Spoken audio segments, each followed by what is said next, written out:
One life and business strategist. His audio and video programs have sold more than 50 million copies. More than 4 million people around the world have attended one of his live events. And at a few of them, I appeared.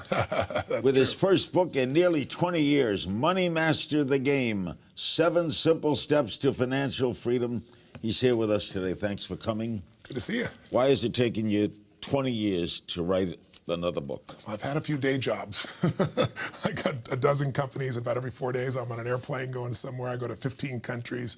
I'm seeing about 250,000 people a year in live events, which I love. But I'll tell you what pushed me over the edge, Larry, is 2008. When I started seeing people losing their homes en masse, when I saw people losing half their net worth, and I knew it was because of manipulation. And I grew up, I know you know, very poor financially, like no money at Thanksgiving, no money for food. So it wasn't statistics to me. And so I thought, the government's going to do something. And after 2 years when nothing happened, I thought, I'm going to be part of the solution, not the problem. And most people don't know it, but I've been coaching Paul Tudor Jones, one of the top 10 financial traders literally in the history of the world. He's not lost money for 21 straight years. I worked with him 21 straight years. So if you imagine the tech crash, he made money. 2008, lost 50%, he made 28%. So I thought if I could take everything I've learned from him, Larry, and interview 50 of the smartest people in the world, hedge fund guys that started with nothing, became billionaires, Nobel laureates, and put it into a simple action plan that a mom could use, that a baby boomer could use, that a kid getting out of school, millennial, could use to turn things around and be a great project. So it's been 4 years, but I'm really proud to bring it out, and it's now starting to really touch people. What do you mean we've been manipulated? Well, most people know that what happened in 2008 was a very small number of people made some decisions that had nothing to do with the markets. They took undue risks, and unfortunately, we bailed them all out. Banks mostly, right? Mostly banks. But some of those same individuals were put back in charge. If anybody wants to really know the story, they can watch Inside Job. It's probably the best documentary ever made about it. But when you're done, that's what pushed me over the edge, that specific documentary. It won the Academy Award. Matt Damon did the voiceover.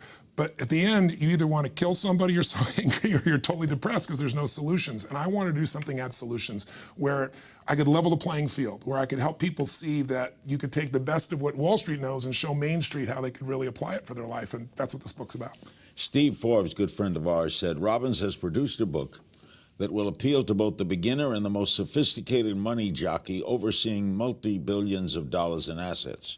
If there were a Pulitzer Prize for investment books, this one would win hands down. Is he one of the people you interviewed? Yes, he is. Yeah, he's amazing. I mean, that's an amazing quote. So I saw that. He sent that out, I guess, a blog about the book. But yeah, what's unique about this book, Larry, is we're not hearing from talking heads on television who are pumping you up about what to do. And this is not me pumping you up saying what to do. There's not a word in here that's from me around finances. It's me investing the best and saying, what does the average person do go from where they are to where they want to be? And I think the biggest mistake people make is you hear people say, you know, I don't have any money, and it's true. But if you look at what makes people wealthy, it's not winning the lottery. Those people are usually broke. The sports stars, you and I both know, 10 years later, often are very broke. What makes it is taking a small amount of money and compounding it. And the best example that I give is, there's a gentleman who worked for UPS. His name is Theodore Johnson. He never made more than $14,000 in a year, Larry. That's the most he ever made. But at the age of 75, he was worth $70 million. Now, how the hell do you do that? Well, a friend of his said to him, you'd say you have no money, but if the government came in and taxed you, you'd never see the money and the government would get it. So we're going to put a 20% tax. You're never going to see it. It's going to go in an investment account. Over 50 plus years, that made him $70 million. So you talk to Warren Buffett and say, what made you the richest man in the world? He says 3 things. 1, living in America where the opportunity is. He said 2, good genes, living a long time. And 3, compound interest. And most of us know about it, but we don't use it. So I show people how to get started with that. You don't want to own an Apple phone if you don't own Apple, or better yet, the index, all the best companies in the world. Now, you're used to telling people what to do. Yes. In this book, you're learning, right? Yes, exactly. You were not a financial expert, were you? Well, I had a certain amount of expertise, truthfully, because I'd worked with Paul Tudor for 21 years, so I had quite an inside look at things. But the biggest education I got was how little I knew. What surprised you the most? I'd say fees was the biggest piece. I'd say the other thing is, what was it that these people were obsessed with? 2 obsessions they have. The first obsession, ironically, is not losing money. You think that these people take these giant risks, Larry, and that's how they became billionaires? Actually, they do something, they all are focused on not losing money because they know they're going to be wrong. But then they have a second focus, which is, they call it asymmetrical risk reward. Big word. It just means they take the least amount of risk possible to get the biggest reward. So Paul Tudor Jones, for example, has a rule. And when I started working with him, he hadn't used it for a while, and he brought it back out. He's used it for 28 years, 21 years. He asked himself, if I'm gonna invest this dollar, am I certain I'm gonna make 5? If I risk $1 and risking 5 and I'm wrong, I can risk another $1, still be okay. I can be wrong. I can be wrong 4 out of 5 times and do okay. And he's not wrong 4 out of 5 times. Do they learn when they lose? They all learn when they lose, and they usually have a strategy to protect themselves from losing. That's really one of the biggest secrets for them. All right, but you say this is for anybody. I'll give you an inner city kid in Philadelphia. His father ran away. His mother cleans houses. Yes. He can learn. He can learn because the first thing we all have to do is we have to become an owner, an investor, no matter how little money we have. That's why I use the example of Theodore Johnson, because it's so important. Because if you just don't see it and you put it aside, it'll change. I'll tell you another thing people can do, say they have no money. I interviewed all these behavioral economists. These are the guys that spend their entire life trying to figure out why is it in human nature we mess up so much on money, and how do we trick ourselves to do the right thing. And one of them came up with this genius plan, which has been proven now over 15 years. It's called Save More for Tomorrow. So you say you have no money today. This young man is just getting started. The best thing he could do is take a percentage, and it's a tax. He doesn't notice it. It goes straight to his account. But if somebody right now says, I can only put aside 5%, 3%, they went to this group of people, blue-collar workers, and said, put aside 3.5%. You'll never miss it. It'll be gone before you know it. But here's what I want you to do. You go to your employer and say, every time you get a raise, 3.5% of that is going to go, of your money is going to go straight to the same account. You're never going to see it. So if you got a 10% raise, you're going to really see a 6.5% raise. But the rest is going to take care of your future. These families that did this in this Midwestern town, over 10 years, the average person was saving 14%. 65% were saving 18%. That's like the same guy from UPS. When you do that over as many years as you've lived, you got quite a fortune on your hand. What happens when leaders around the world call you up for advice? We'll find out next. We're back with Tony Robbins. His new book is Money, Master the Game. 7 simple steps to financial freedom. Any common thread that runs through all these successful people? Gosh, I'd say the one common thread of anybody that I work with is successful. Financial, athletes, people in politics, it's hunger. You know, you and I both know intelligence is a pretty damn valuable tool, but there are a lot of very smart people who can't fight their way out of a paper bag. And then when you find somebody who has that hunger, the hunger that doesn't go away, that hunger to be more, to do more, to give more, that hunger that never ends, you know, that's how you get these people that are the best in the world at whatever they do. And so if you can, I think everybody has that hunger, but for some people it's been asleep for a long time because they're afraid. They're afraid that I'm gonna get hungry, I'm gonna try, I'm gonna fail. And so it's human nature to protect yourself from the fear by just lowering your expectations. But one of the things I've learned is you get what you tolerate.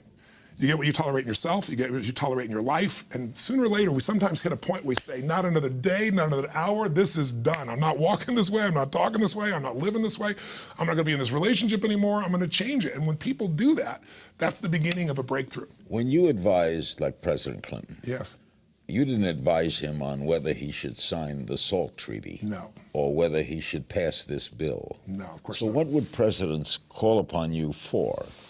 Well, you know, what people call upon me for, unless they talk about it, I don't talk about it because that's why I get the phone call, because they want that privacy. But overall, at that stage, the first time I got the phone call was 1 year after he was in office. It was Christmas time, and he asked me if I would come to Camp David and talk, and it wasn't hard to figure out the challenge.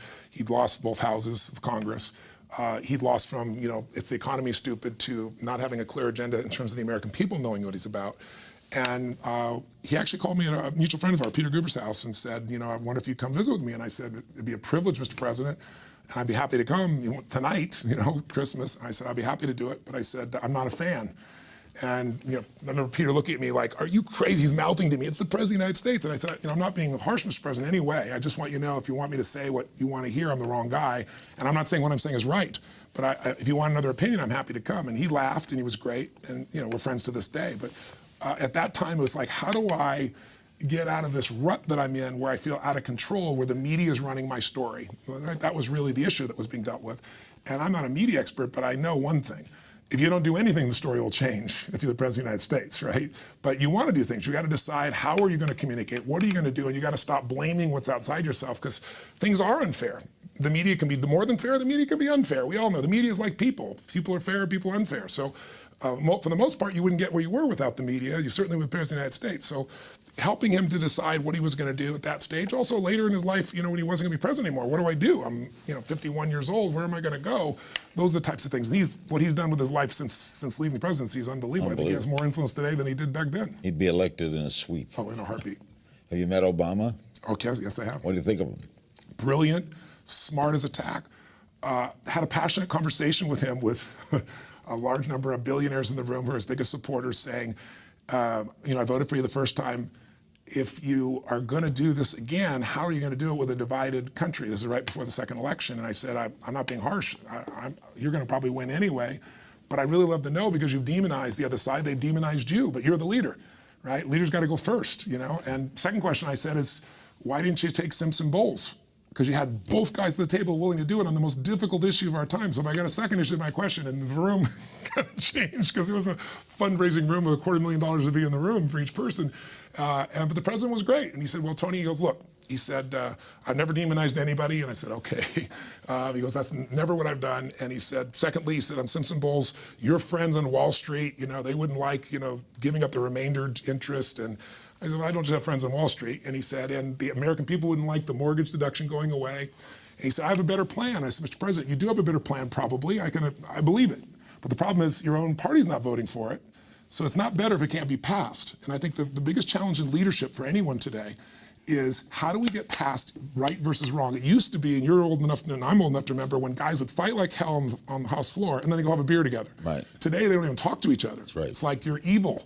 And I think I had the chance to meet President Gorbachev and spend 3 or 4 hours with him on a plane. I took him on a flight to meet President George Sr. and a group of people, President Mitterrand and a whole group of people, about 100 of us together. So we spent this time, and I said, when did the Cold War end? And he gave me this, speech that he's given a million times, and I said, 3 more hours. When did the Cold War? I want to know the moment. And I said, you're not getting by with this. And I was teasing him. He started to laugh. So he finally thought for a while, and he said something I think is really instructive about leadership. He said, the Cold War ended with the end of demonization. And I said, what was the moment that ended? And he said, let me think. And he thought for a while, and then he started laughing and hitting his side of his arm, my leg like this, and laughing. And he's talking to his translator, and he said, I can tell you the moment. He said, President Reagan was lecturing me on the evils of communism, and he called us the evil empire. And I was lecturing him on the evils of supposed capitalism. And he said, we're getting madder and madder, back and forth, back and forth. At one point, he said, Reagan stared at me. He said, I could feel I was so mad. And he just stood up, and he walked and took 4 steps away from me. And he turned around, came back and said, hi, my name's Ron. Can I call you Mikhail? And shook his hand. And he started laughing. He goes, you had to love the guy. And he said that Reagan then also said to him, I want you to bring some Russian children to America. He knew that Gorbachev loved children. And if they're an evil empire, that wouldn't be normal. And that break of demonization is where they started making conversations the first time as human beings. Tony's childhood and how it informed his career when we get back. The book, Money Master the Game. Don't go away. Steve Forbes calls it a gold mine of money-making information. Money, master the game. 7 simple steps to financial freedom. Secrets from the world's greatest financial minds. From the #1 best-selling author, Tony Robbins. I want to divert a little. Sure. People in despair. What do you say to the people of Ferguson, the black people of Ferguson? Well, I think it's the nation right now. Ferguson is in pain, but I think the whole nation's in pain. I mean, you see these, riots breaking out, and also people peacefully working all over the country. I think what you have to say is we hear you. I think every person in this country has to know whether or not you were sitting in that courtroom, whether or not you think it was fair or not. Even if it was a fair legal process, this has happened so many times that people are at their threshold. And the only good that I can find in it is most things don't change till they hit a threshold. Now, someone who's violent and destroys an African-American store in Ferguson under the excuse of this, to me, that's unconscionable. Whether it be white, black, brown, purple, I don't care. You don't hurt other people because you were hurt. That's especially in that situation. That's just hurtful. But people, white, black, brown, people all over the country and all over around the world saying this has to stop, I think that's a damn good sign. I think social media has helped to spread it, and I think the question is, the people that are serious, what do we do? I think it's a real test of leadership for the president, for police officers and police organizations to see how do we change this perception and reality, because there's a combination of both or it wouldn't be out there. And what do we in our local communities do to make those changes actually happen? So it's not an easy task, it's not a simple task, but I think being at threshold, as painful it is that's the only good that, I think out of horrific situations, some good must come, and that's the good that can come from this. Now, you took a bad upbringing, a tough upbringing, and made it good. You had a mother who had problems, alcoholic and everything. You think that drove you? Oh, there's no question. I mean, I hate suffering. I hate to see anybody suffer, but that's because I've experienced it and I've witnessed it with so many people I care about. And I mean, this book, I've donated all the profits to this book in advance, and I didn't do that for some positioning. I've been feeding people. I was fed at 11 years old. We had no money, no food. It changed my life, not because somebody gave me the food. It changed my life because my parents had always said that strangers don't give a damn. So I had evidence that somebody gave a damn. And so I promised I'd do something. So at 17, I fed 2 families, then 4, then 8. You were alone at 17, right?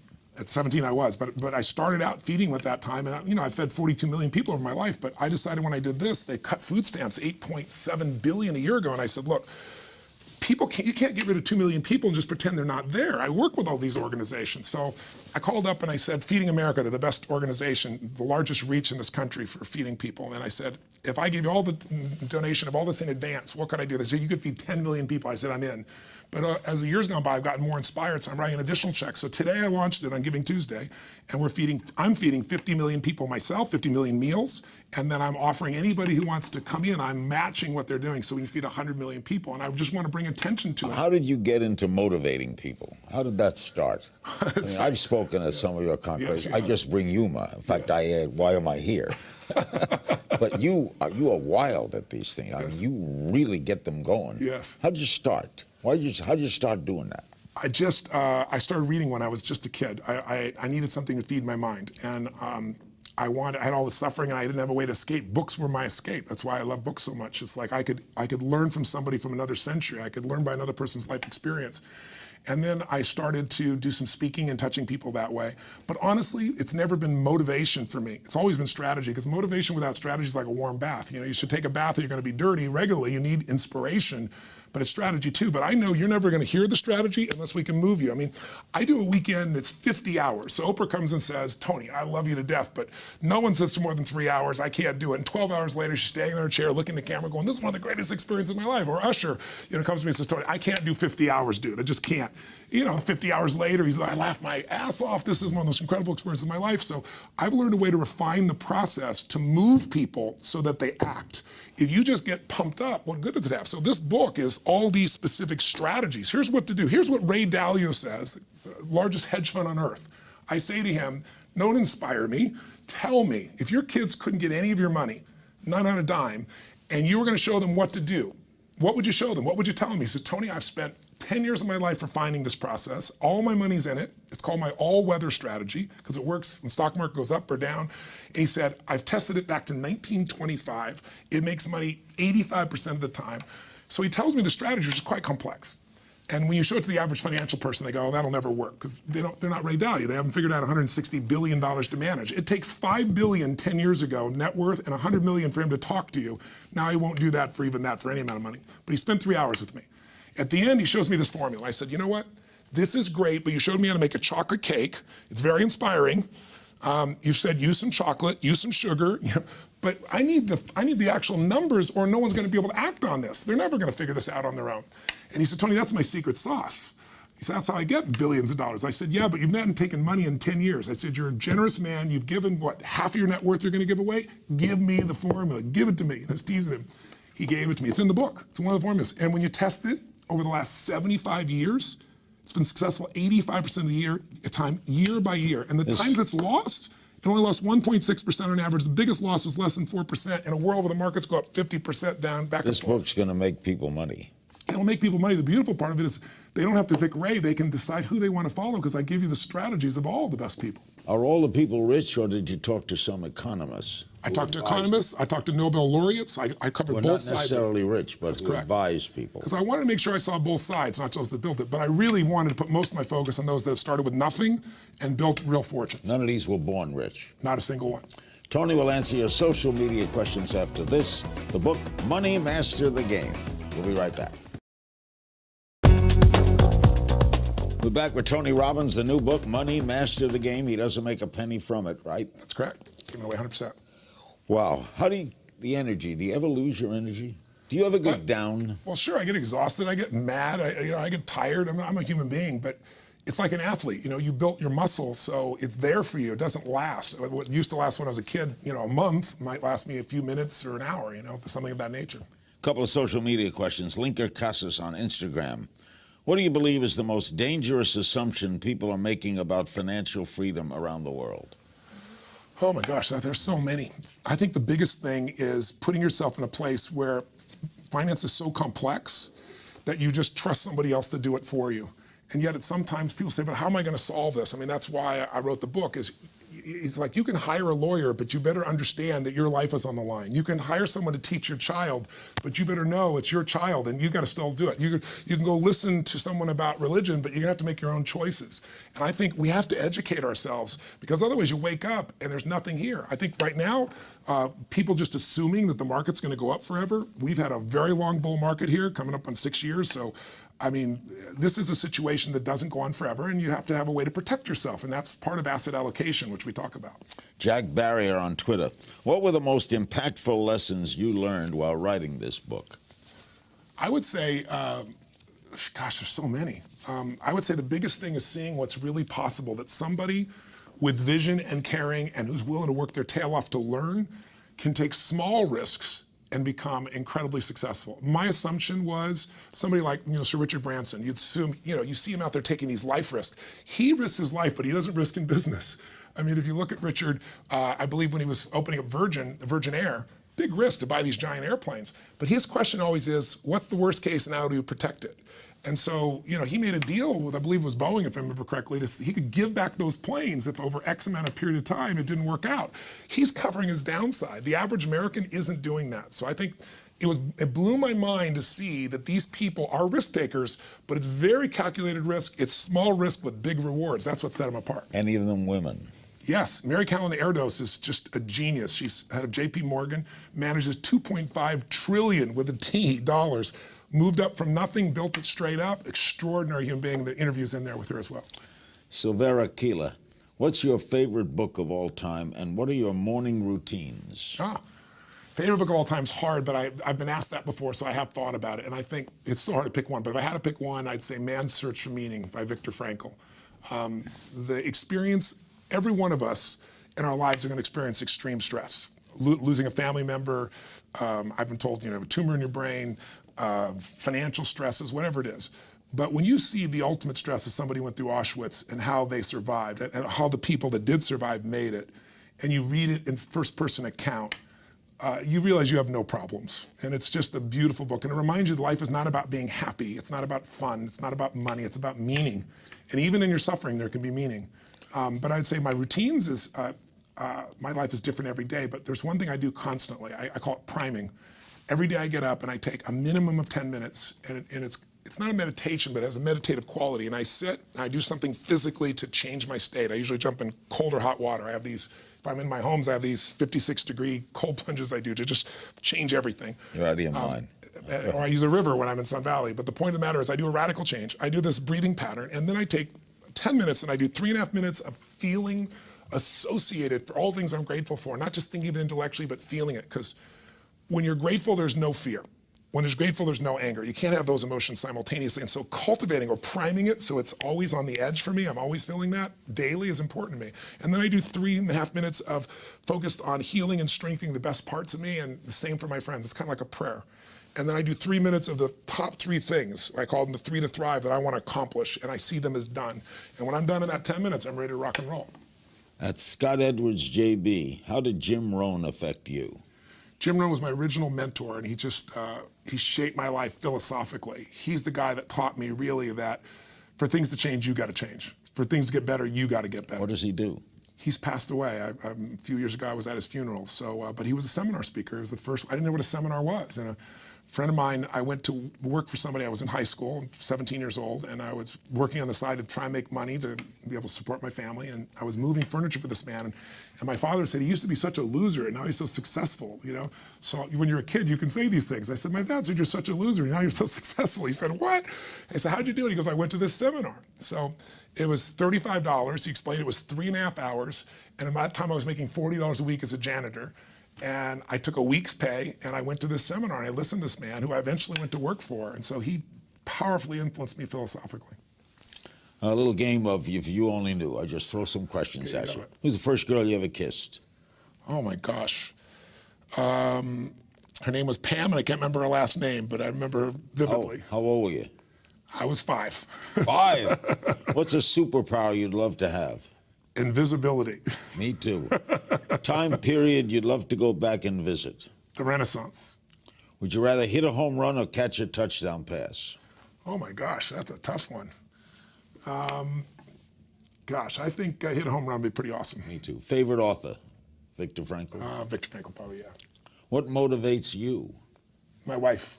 My wife is the greatest gift in my life, no exaggeration. She's given me more joy than anything that I've ever experienced outside my kids and my work. Person you look up to? I look up to people that stand up, and I look at people in business. I have some dear friends that are people that have just shown up, but I also look at people historically. Maya Angelou is an extraordinary person. I had the privilege of meeting, you know, Mother Teresa. I had the privilege of meeting Nelson Mandela. I still look up to them. Best thing about your job? Complete diversity. It's different every day. One day I'm working with a celebrity athlete. Another day I'm working with a child. I'm working with somebody that's suicidal. I'm doing an event with 5,000 or 10,000 people. It's pretty amazing. Hidden talent? Hidden talent. Gosh, being quiet. Pet peeve? Pet peeve. People that are uncaring to other human beings drives me crazy. Me too. Music on your iPod? Oh my gosh, what's on there now? I think I was listening to actually Diddy right now. Time travel or space travel? Time travel. Favorite vacation spot? Fiji. You're the best. Good to see you again. The book is Money, Master the Game.